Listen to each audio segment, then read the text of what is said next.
ಅಮ್ಮ ನಿಮಗೆ ಅಂತ ಸ್ಪೆಷಲ್ ಮಜ್ಜಿಗೆ. ಅದೇನದು? ನಮಗೆಲ್ಲ ನಾರ್ಮಲ್, ಅವ್ರಿಗೆ ಮಾತ್ರ ಸ್ಪೆಷಲ್ಲು.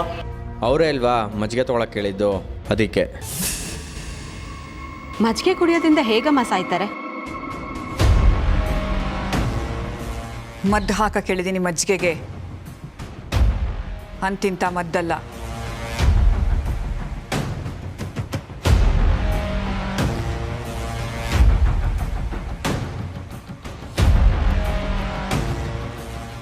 ಶರ್ಮಿಳಾ, ನಡಿ ಹೋಗೋಣ. ಚಟ್ಟ ಕಟ್ಟಿಸ್ಬೇಕು ಬೆಳ್ಳಿನ ಮಲಗಿಸೋಕೆ.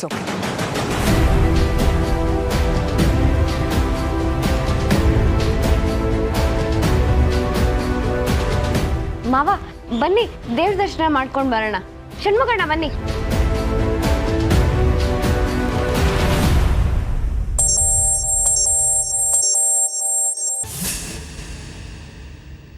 ಹೇಳು. ಅಷ್ಟು ಮಜ್ಜಿಗೆ ಕುಡಿದ್ರು, ಒಂಚೂರು ಬಿಡಲಿಲ್ಲ. ಕುಸಿದು ಬೀಳೋದು ಗ್ಯಾರಂಟಿ ತಾನೇ? 100%, ಅನುಮಾನನೇ ಬೇಡ. ಫೋನ್ ಸ್ವಿಚ್ ಆಫ್ ಮಾಡು, ಸಿಮ್ ಕಾರ್ಡ್ನ ಮಣ್ಣಲ್ಲಿ ಹೂತಾಕು, ಊರು ಬಿಡು, ಆಂಧ್ರಕ್ಕೆ ಹೋಗು. ಮುತ್ತುನ ನನ್ನಿಂದ ಕಸ್ಕೊಳ್ಳೋ ಪ್ರಯತ್ನ ಮಾಡಿದ್ಲು. ಬೆಳ್ಳಿನ ಪರ್ಮನೆಂಟ್ ಆಗಿ ಕಳಿಸೋ ವ್ಯವಸ್ಥೆ ಮಾಡಿದ್ದೀನಿ.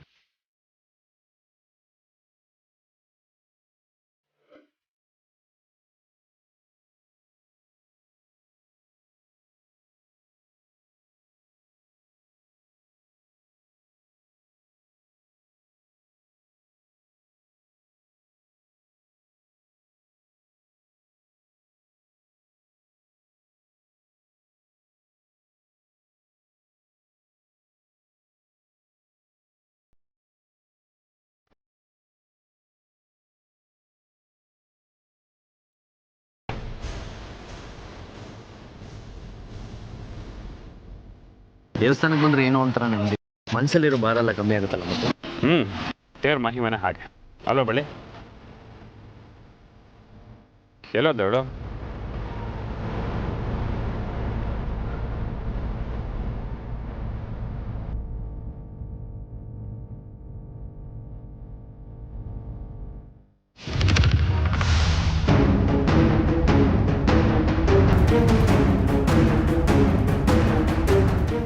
ಬೆಳ್ಳಿ ಬೆಳ್ಳಿ ಬೆಳ್ಳಿ ಬೆಳ್ಳಿ ಬೆಳಿಗ್ಗೆ ಏನಾಯ್ತು ಬೆಳ್ಳಿ? ಬೆಳ್ಳಿ ಬೆಳ್ಳಿ ಕಣ್ಬಿಡು. ಬೆಳಿ ಮುದ್ದು, ಏನಾಯ್ತು ಮುದ್ದು? ಬೆಳಿ ಯಾಕೆ ಬೆಳ್ಳಿ ಸುಸ್ತಾಗ್ತಿದ್ಯಾ? ಮುದ್ದು, ಪೂಜೆಗೋಸ್ಕರ ಬೆಳಗ್ಗೆಯಿಂದ ಉಪವಾಸ ಇಲ್ಲ, ಅದಕ್ಕೆ ಸುಸ್ತಾಗ್ತಿದೆ ಅನ್ಸುತ್ತೆ. ನಾನು ಹೋಗಿ ಏನಾದ್ರು ತಿನ್ನಕ್ಕೆ ತರ್ತೀನಿ. ಬೆಳಿ ಯಾಕೆ ಬೆಳ್ಳಿ ಸುಸ್ತಾಗ್ತಿದ್ಯಾ? ಎದ್ದೇಳು ಬೆಳ್ಳಿ. ಯಾಕೆ ಬೆಳ್ಳಿ ಏನಾಗ್ತಿದೆ? ಮುದ್ದು ಮಾಡಿದ್ದು ತಿನ್ಸು. ಬೆಳ್ಳಿ ಬೆಳ್ಳಿ ತಗೋತೀನಿ. ಬೇಡ. ಈಗ ನೀನು ಉಪವಾಸ ಎಲ್ಲ ಬಿಟ್ಟಾಕು. ಮೊದಲು ನೀವು ಹುಷಾರಾಗಬೇಕಲ್ವಾ? ಹುಷಾರಾಗಿದ್ರೆ ತಾನೇ ಪೂಜೆ ಪೂರೈಸೋದಕ್ಕಾಗೋದು. ತಗೋತೀನಿ. ತಿನ್ನು ಬೆಳಿ. ನನ್ನ ಮಾತು ಕೇಳು ಬೆಳ್ಳಿ, ತಗೋತೀನಿ.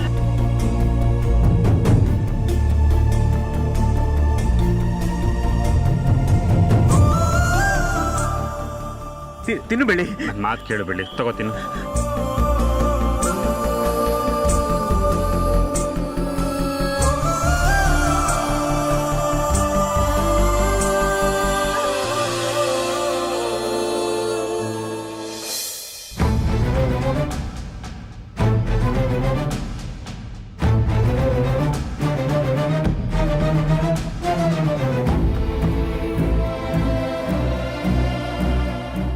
ಪೂರ್ತಿ ಮಾಡಿಬಿಡು ಬೆಳ್ಳಿ.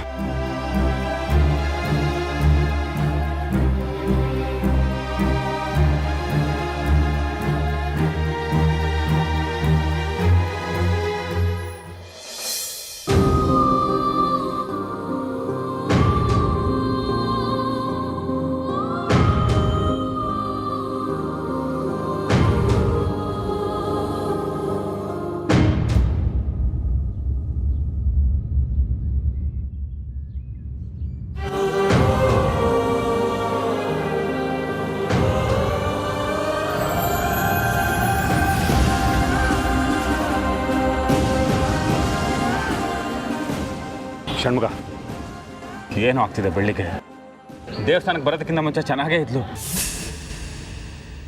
ಇವಾಗ ಯಾಕೆ ಹೀಗಾಗ್ತಿದೆ? ಅದಕ್ಕೆ ಕಾರಣ ಇದೆ. ಕಾರಣನ? ಹೌದು, ಅದನ್ನು ಆಮೇಲೆ ಹೇಳ್ತೀನಿ. ಮೊದಲು ಆಕೆಗೆ ಒಂದು ಸ್ವಲ್ಪ ನೀರು ಕುಡಿಸಿ. ತಗೊಳ್ಳಿ. ಬೆಳಿ, ಸ್ವಲ್ಪ ನೀರು ಕುಡಿ. ಆಗ್ತಿಲ್ಲ ಮಾವ, ಹೊಟ್ಟೆ ಎಲ್ಲ ಒಂಥರ ಸಂಕಟ ಆಗ್ತಿದೆ, ತಲೆ ನೋವ್ತಿದೆ, ಏನಾಗ್ತಿದೆ ಅಂತ ಗೊತ್ತಿಲ್ಲ. ಸರಿ ಬಾ, ಡಾಕ್ಟರ್ ಹತ್ರ ಹೋಗೋಣ. ಇಲ್ಲ ಮಾವ, ಪೂಜೆ ಆಗೋ ತನಕ ನಾನು ಎಲ್ಲಿಗೂ ಬರಲ್ಲ. ಬೆಳ್ಳಿ, ಈ ಸ್ಥಿತಿಲಿ ಪೂಜೆ ಮಾಡೋಕ್ಕಾಗತ್ತಾ? ನಡಿ ಡಾಕ್ಟರ್ ಹತ್ರ ಹೋಗೋಣ. ಬಾ ಹೋಗೋಣ. ಇಲ್ಲ, ನಾನು ಬರಲ್ಲ. ಯಾಕೆ ಹೀಗೆ ನಡ್ಕೋತಿದ್ಯಾ? ಹೀಗಾಗೋದಕ್ಕೇನೋ ಕಾರಣ ಗೊತ್ತಿದೆ ಅಂತ ಹೇಳಿದ್ರಲ್ಲ, ಏನು ಕಾರಣ ಅದು? ನೀವಿಲ್ಲಿ ಬಂದ ತಕ್ಷಣ ಇಲ್ಲಿ ಅಕ್ಕಪಕ್ಕ ಗೊತ್ತಿಲ್ದಿರೋ 3ನೇವರು ಕೊಟ್ಟಿದ್ದ ನೀರು, ಮಜ್ಜಿಗೆ, ಪಾನಕ ಆ ಥರದ್ದು ಏನಾದರೂ ಕುಡಿದ್ರ? ಸಾರ್, ಮಜ್ಜಿಗೆ ಸಾರ್. ಅಮ್ಮ, ನಿಮಗೆ ಅಂತ ಸ್ಪೆಷಲ್ ಮಜ್ಜಿಗೆ. ಹೌದು, ದೇವಸ್ಥಾನದ ಒಳಗೆ ಬರಕ್ಕೆ ಮುಂಚೆ ಒಬ್ಬ ಮಜ್ಜಿಗೆ ಮಾರ್ತಾ ಇದ್ದ, ಅದನ್ನ ಎಲ್ಲರೂ ಕುಡಿದ್ವಿ. ಯಾಕೆ, ಏನಾದರೂ ತಪ್ಪಾಯ್ತಾ? ಬರೀ ತಪ್ಪಲ್ಲ, ಮಹಾಪರಾಧ ಆಗೋಗಿದೆ. ನೀವು ಅವ್ರು ಕೊಟ್ಟಿದ್ದ ಮಜ್ಜಿಗೆನ ಕುಡಿಬಾರ್ದಾಗಿತ್ತು. ಯಾಕೆ? ಆ ಮಜ್ಜಿಗೆಯಲ್ಲಿ ಅವನು ಮದ್ದಾಗಿ ಕೊಟ್ಟಿದ್ದಾನೆ. ಮದ್ದ? ಹೌದು, ಆ ಮದ್ದಿಂದ ಸುಸ್ತಾಗುತ್ತೆ, ಪ್ರಜ್ಞೆ ತಪ್ಪುತ್ತೆ, ನಿಧಾನವಾಗಿ ಉಸಿರು ಕಟ್ಟುತ್ತೆ.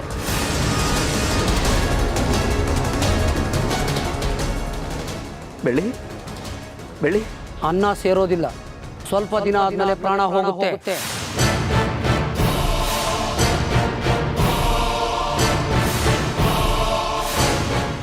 ಏನು ಹೇಳ್ತಿದ್ದೀರಾ ನೀವು? ಹೌದು, ಇವ್ರಿಗೆ ಹಾಕಿರೋ ಮದ್ದು ಅಂತಿಂತ ಮದ್ದಲ್ಲ. ಬೆಳ್ಳಿಯವರು ಆದಷ್ಟು ಬೇಗ ಗುಣ ಆಗಬೇಕು, ಇಲ್ಲ ಅಂದರೆ ಇವರು ತಿನ್ನೋ ಅನ್ನ ಅವರಿಗೆ ಹುಳುಗಳ ಥರ ಕಾಣಿಸುತ್ತೆ. ಒಂದು ಹುಳು ಅನ್ನ ಸೇರಲ್ಲ, ಮೈಯಲ್ಲಿರೋ ಶಕ್ತಿ ಎಲ್ಲ 3 ದಿನಕ್ಕೆ ಕ್ಷೀಣಿಸ್ತಾ ಹೋಗುತ್ತೆ. 6ನೇ ದಿನಕ್ಕೆ ಸುಸ್ತಾಗುತ್ತೆ, ಪ್ರಜ್ಞೆ ಇರಲ್ಲ, ಏನು ನಡೀತಾ ಇದೆ ಅಂತ ನೋಡೋಕ್ಕಾಗಲ್ಲ. ಇನ್ನು 6-7 ದಿನಕ್ಕೆ ಏನು ಔಷಧಿ ಕೊಡದೆ ಹೋದ್ರೆ 9ನೇ ದಿನಕ್ಕೆ ಪೂರ್ತಿ ಶವ ಆಗಿ ಮಲಗ್ಬಿಡ್ತಾರೆ.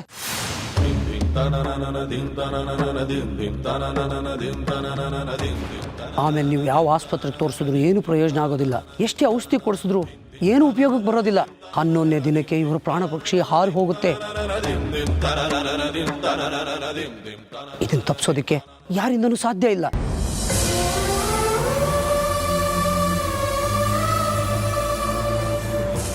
ಸಾಯುವಂತ ತಪ್ಪಿ ಏನು ಮಾಡಿದ್ದಾಳೆ ಅವಳು? ದೇವ್ರ ಹತ್ರ ಬೇಡಕ್ಕೆ ಬಂದಿದ್ದಾಳೆ, ಅದು ತಪ್ಪ. ಹರಕೆ ತೀರ್ಸಕ್ಕೆ ಬಂದಿದ್ದಾಳೆ, ಅದು ತಪ್ಪ. ಏನು ತಪ್ಪು ಮಾಡಿದ್ದಾಳೆ ಅವಳು? ಸಾಯೋದಕ್ಕೆ ತಪ್ಪೇ ಮಾಡಬೇಕು ಅಂತೇನಿಲ್ಲ, ನಿಮ್ಮನ್ನು ನೋಡಿ ಹೊಟ್ಟೆ ಉರ್ಕೊಳ್ಳೋಂಥ ಜನರೇ ಈ ಥರ ಮಾಡೋಕ್ಕೆ ಸಾಧ್ಯ. ಅವ್ರು ಯಾರು ಅಂತಾನೆ ನಮಗೆ ಗೊತ್ತಿಲ್ಲ, ಮತ್ತೆ ಮದ್ದಾಗಿ ಸಾಯ್ಸಕ್ಕೆ ಯಾಕೆ ನೋಡ್ತಾರೆ? ನಿಮಗೆ ಮಜ್ಜಿಗೆ ಕೊಟ್ಟಂಥ ವ್ಯಕ್ತಿಗೆ ಇದು ಅಭ್ಯಾಸ ಆಗೋಗಿದೆ. ಅವನು ವಾರದಲ್ಲಿ 3-4 ಜನಕ್ಕೆ ಈ ಥರ ಮದ್ದು ಹಾಕಲಿಲ್ಲ ಅಂದರೆ ಅವನಿಗೆ ಸಮಸ್ಯೆಗಳು ಶುರುವಾಗ್ತಾ ಹೋಗ್ತವೆ. ರಕ್ತ ಕಾರ್ಕೊಂಡು ಸಾಯೋಂಥ ಪರಿಸ್ಥಿತಿ ಬರುತ್ತೆ ಅವನಿಗೆ. ಅದಕ್ಕೆ ಅಂತ ಮುಗ್ಧರು ಪ್ರಾಣ ಜೊತೆ ಆಟಾಡೋದ? ಮನುಷ್ಯನೇ ಕೊಲ್ಲೋ ಮಟ್ಟಕ್ಕೆ ಬಂದಿದ್ದಾನೆ ಅಂದರೆ ಎಂಥ ಸಮಾಜದಲ್ಲಿ ಬದುಕ್ತಾ ಇದ್ದೀವಿ ನಾವು? ನೀವು ತಪ್ಪು ತಿಳ್ಕೊಂಡಿಲ್ಲ, ಅವನೆಲ್ಲರಿಗೂ ಈ ಥರ ಮದ್ದು ಹಾಕೋದಿಲ್ಲ. ಯಾರೋ ನಿಮ್ಗೆ ಆಗದೆ ಇರೋರು ಹೇಳಿ ಅವನ ಕೈಲಿ ಕೆಲಸ ಮಾಡಿಸಿದ್ದಾರೆ. ಈ ಊರಲ್ಲಿ ನಮಗೆ ಆಗದೆ ಇರೋರು ಯಾರೋ ಇದ್ದಾರೆ. ಈ ಊರಲ್ಲೇ ಇರ್ಬೇಕಂತ ಏನಿಲ್ಲ ಮುತ್ತು, ನಮಗೆ ಹತ್ರ ಇರೋರು ಅದನ್ನ ಮಾಡ್ತಿರ್ಬೋದು. ಅಂದ್ರೆ ಏನೇನು ಮಾತಿನ ಅರ್ಥ? ಸ್ವಲ್ಪ ಹೊತ್ತಿಗೆ ಮುಂಚೆ ಬಂದೋದ್ರಲ್ಲ ನಿಮ್ಮ ಚಿಕ್ಕಮ್ಮ, ಅವ್ರಾಗ ಹೇಳ್ಸಿ ಮದ್ದಾಕ್ಸಿರ್ಬಾರ್ದು.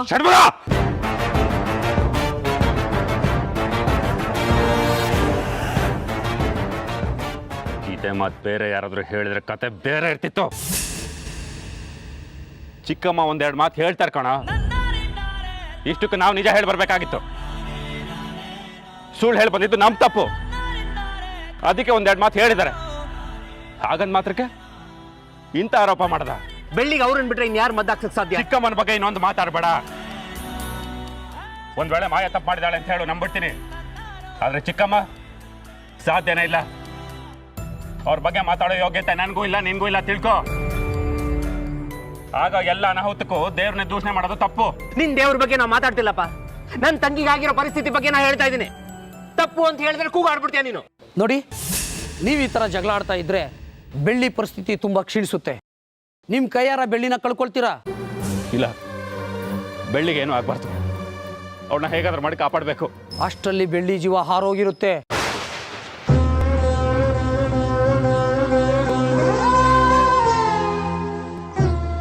ಬೆಳಿ ಬೆಳಿ ಬೆಳಿ ಮುತ್ತು, ನೀಲಮರಿ ಅಮ್ಮನ ಬಗ್ಗೆ ಮಾತಾಡಿದ್ದು ತಪ್ಪಾಯ್ತೇನೋ? ಏನೋ ಟೆನ್ಷನ್ ಅಲ್ಲಿ ಮಾತಾಡ್ಬಿಟ್ಟೆ. ಬೆಳ್ಳಿಗೆ ಹೇಗಾರು ಕಾಪಾಡ್ಬೇಕು ಕಣೋ. ಇದು ಹೀಗೆ ಬಿಟ್ರೆ ಬೆಳ್ಳಿ ಗತಿ ಏನೋ? ಬೆಳಿ ಬೆಳಿ ಇದಕ್ಕೇನು ಪರಿಹಾರ ಇಲ್ವಾ? ಪರಿಹಾರ ಇದೆ. ಪರಿಹಾರ ಇದೆಯಾ? ಏನು ನಿಮ್ಗೆ ಗೊತ್ತು? ಇಲ್ಲಿ ಸ್ವಲ್ಪ ಜನಕ್ಕೆ ಈ ಥರ ಆಗಿದೆ. ಹಾಗಾಗಿ ಏನು ಮಾಡಿದ್ರೆ ಬೆಳ್ಳಿ ಗುಣ ಆಗ್ತಾರೆ ಅನ್ನೋದು ನನಗೆ ಗೊತ್ತು. ಆದರೆ ಇದನ್ನೆಲ್ಲ ಮುಂದೆ ನಿಂತು ಮುತುವರ್ಜಿ ತಗೊಂಡು ಈಗಗೋಸ್ಕರ ಮಾಡೋರು ಯಾರು? ನಾನಿದ್ದೀನಿ. ಅದೆಷ್ಟೇ ಕಷ್ಟ ಆದರೂ ನಾನು ಮುಂದೆ ನಿಂತು ಬೆಳ್ಳಿನ ಕಾಪಾಡ್ಕೋತೀನಿ. ಏನು ಮಾಡಬೇಕು ಹೇಳಿ? ಕಷ್ಟ ಇದೆ ಮುತ್ತವರೇ. ಈಗ ಒಪ್ಕೊಂಡು ಆಮೇಲೆ ಕಷ್ಟ ಅಂತ ಬಿಟ್ಟರೆ ಇದು ಗುಣ ಆಗೋದಿಲ್ಲ. ಆಮೇಲೆ ಬೆಳ್ಳಿನ ಕಳ್ಕೋಬೇಕಾಗುತ್ತೆ.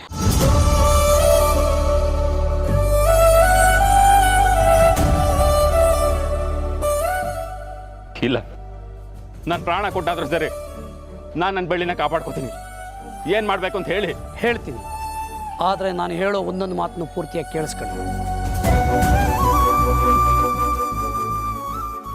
ಮೊದಲು ನೀವು ತಣ್ಣೀರು ಸ್ನಾನ ಮಾಡಬೇಕು.